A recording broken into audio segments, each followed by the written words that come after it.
Les pérégrinations vues par des spécialistes avertis et racontées par des acteurs résilients, c'est dans votre nouvelle émission Migration.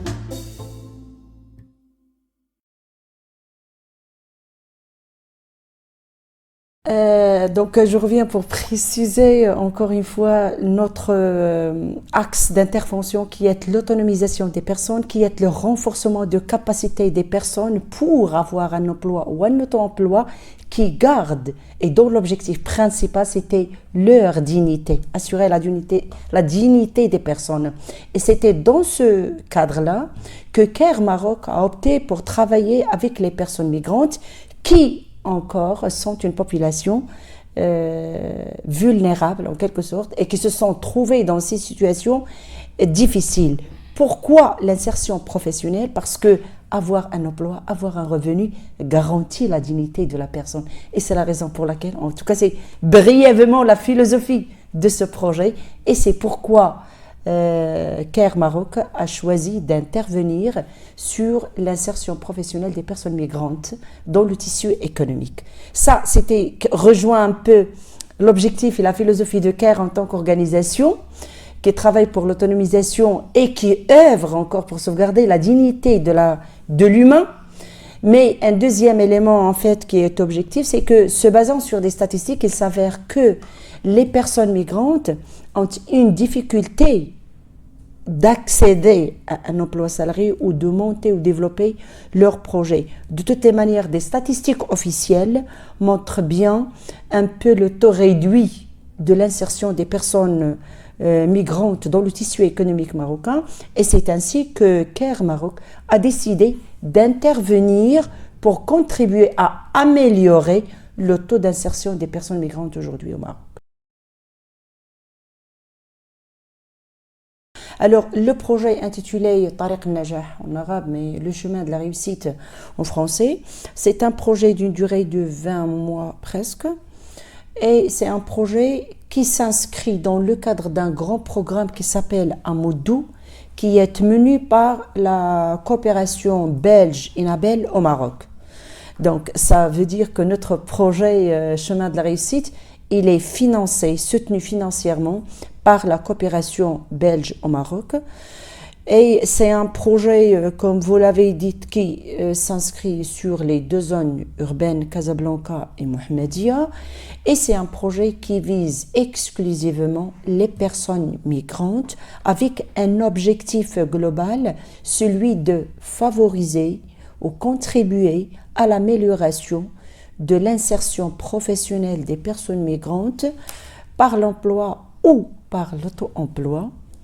Et ce qui est en mettant en place une approche innovante, c'est que dans ce projet-là, et je vous l'avais dit tout à l'heure, c'est une action pilote où on est en train de tester le mentorat dans l'insertion professionnelle des personnes migrantes. C'est un peu la particularité de notre projet dans le grand programme d'Inabel qui est Amoudou.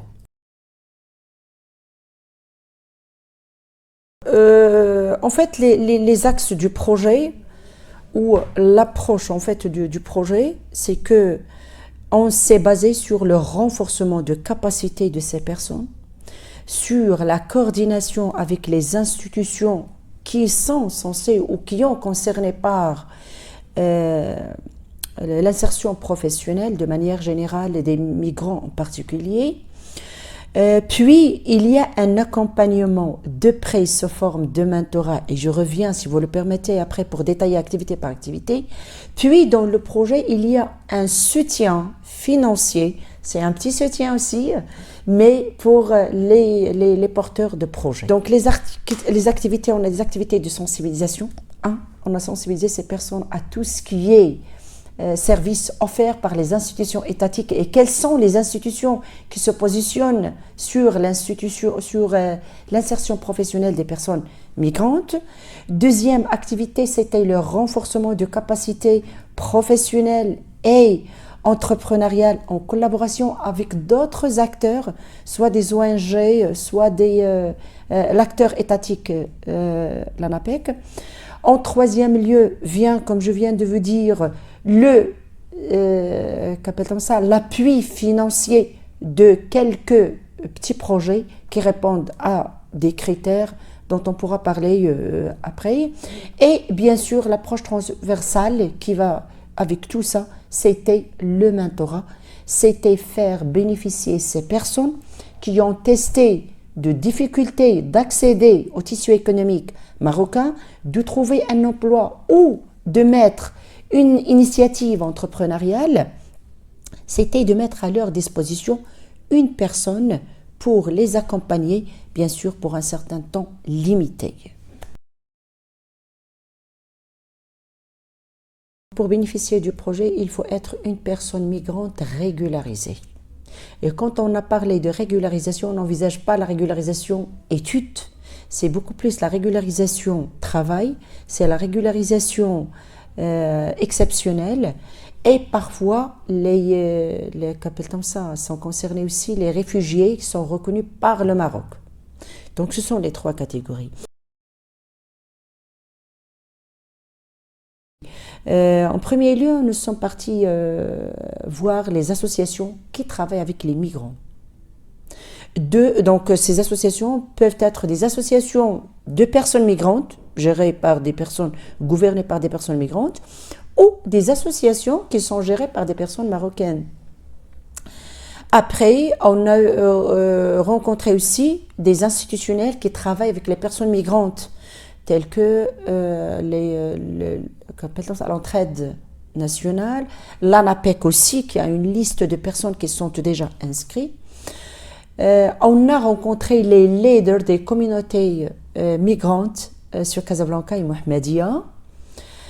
Puis après, on a rencontré les associations qui travaillent avec les personnes migrantes, telles que AMAP, ES Maroc. Et donc, ce sont l'ensemble des institutions qui ont contribué aux personnes, ou à la liste des personnes identifiées pour bénéficier des activités de projet. Néanmoins, une précision là-dessus, c'est que la majorité des personnes identifiées et mobilisées par CARE, c'est un travail de terrain. Donc, on est parti carrément sur le terrain pour rencontrer les personnes et c'était à qui on expose le projet, à qui on explique les activités du projet, les bénéfices qu'ils peuvent tirer du projet. Et ce sont des personnes qui ont fait confiance au projet et qui sont actuellement sur la liste, sachant que on est on a pu inscrire 110 personnes migrantes. Alors, les résultats, c'est que 50 personnes doivent avoir ce qu'on appelle un plan d'action personnalisé. Et le plan d'action personnalisé, c'est un output des entretiens de positionnement conduits par l'ANAPEC. Aujourd'hui, on est sur 63 personnes. Donc, 63 personnes sont munies ou sont dotées de plans d'action personnalisés. Résultat 1. Résultat 2, c'est qu'on doit avoir identifié et mobilisé des acteurs de la migration pour pouvoir établir et élaborer un mapping des acteurs. On l'a établi, on a pu voir des acteurs au niveau central, mais aussi au niveau local de Casablanca et Mohammedia. On a dressé ce mapping qui est aujourd'hui à disposition de CARE. Un des objectifs aussi, enfin un des résultats aussi, c'est que ces personnes bénéficient de formations de renforcement de capacité. Donc, le renforcement de capacité au niveau de développement personnel, et on a organisé dans ce sens une formation sur le développement personnel et leadership de 3 jours à Casablanca et dont a bénéficié une vingtaine de personnes. On a organisé des ateliers de renforcement de capacité entrepreneuriale et dont a bénéficié encore voire entre 20 et 30. Donc ça dépend, ce sont des ateliers qui ont été en ligne. Tu auras des personnes qui participent à cet atelier mais ne participent pas à l'autre et ainsi de suite. Puis il y a des ateliers qui ont été organisés avec l'ANAPEC sur les techniques de recherche d'emploi et les séances de sensibilisation et le renforcement des capacités entrepreneuriales. Je crois qu'on est à 6 ateliers et 2 séances. En fait, donc toutes les activités que nous avons faites tous les résultats qui ont été atteints, en interne d'abord, ils sont soumis à un bon système de suivi de qualité du projet. Et dans le cadre de ce système, on a énormément d'outils qu'on utilise. Donc, il y a ce qui est quantitatif pour dire, oui, on a prévu 20, on a atteint 22, ou on a prévu 20 et on a atteint 16. Ça, c'est un peu, il est là donc, tout le temps. Mais on a des outils qualitatifs. Et dans le cadre de ces outils, on parle de ce qu'on appelle le profil roulant. Et le profil roulant, c'est en quelque sorte quelque chose qui trace le parcours de la personne et qui reprend pour nous en tant que CARE le parcours qui nous montre l'impact durant ce parcours-là. Je dis du n'importe quoi. Je suis partie, donc une des missions dans le cadre de ce projet, et puisque vous avez tout à l'heure évoqué l'ANAPEC, c'était de faciliter un peu cette coordination entre l'ANAPEC et la population migrante. Nous, on travaille au terrain. L'ANAPEC, c'est une institution étatique. Elle a son système et sa façon de faire. Nous, on est une organisation qui travaille de proximité. Et du coup, si vous parlez donc dans le cadre de cet outil, le premier élément ressorti de l'ANAPEC, c'était de faciliter cette coordination. Donc la coordination, je ne pourrais pas l'évaluer en termes de 30, 20 ou 40, mais en tout cas, il y a cette facilité. Il y a un autre élément aussi, toujours dans la qualité, c'est que actuellement on travaille avec des personnes migrantes, pas mal de personnes. En dépit de la renommée de l'ANAPEC, qui est connue en tant que grande institution au Maroc, intermédiaire dans l'insertion professionnelle, ils ne la connaissent pas. Ils ne connaissent pas ses services. Aujourd'hui, ils sont au courant, plus que ça, on a même des personnes qu'ils connaissent et avec qui ils travaillent.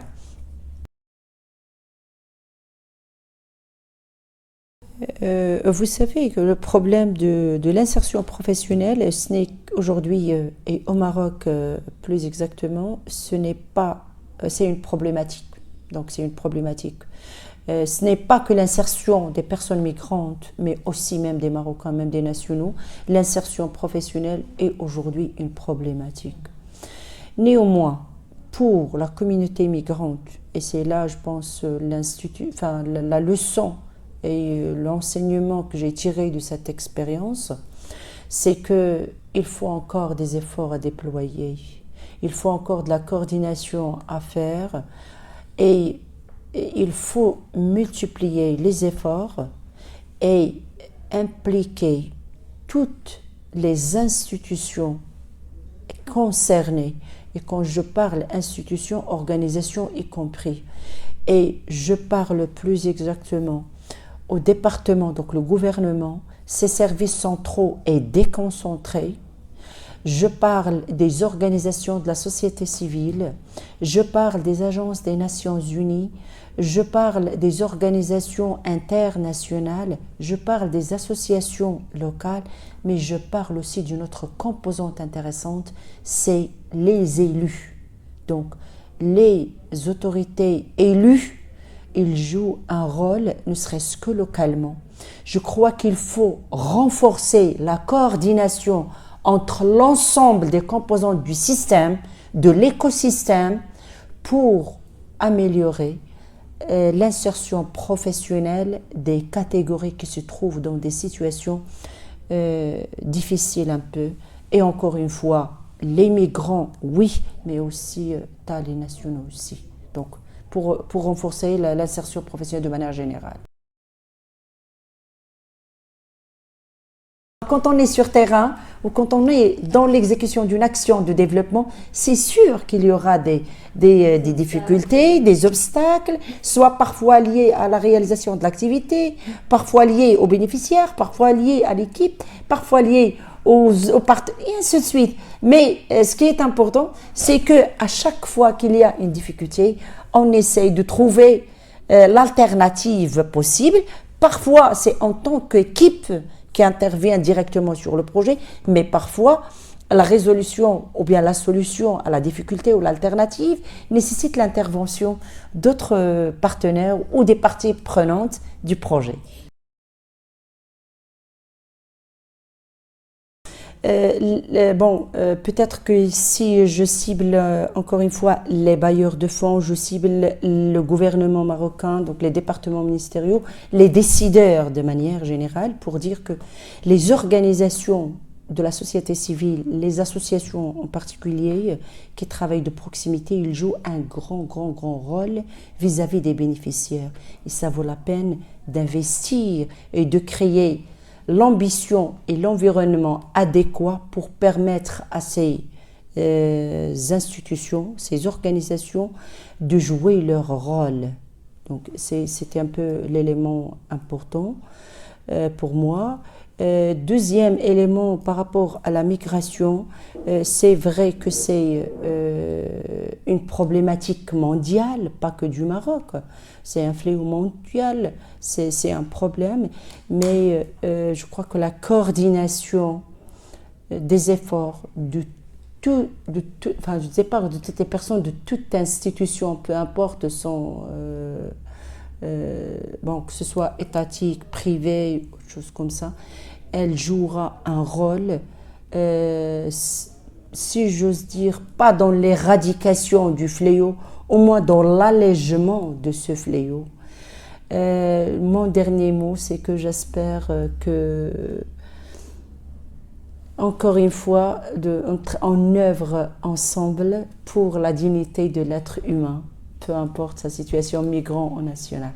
Les pérégrinations vues par des spécialistes avertis et racontées par des acteurs résilients, c'est dans votre nouvelle émission Migration.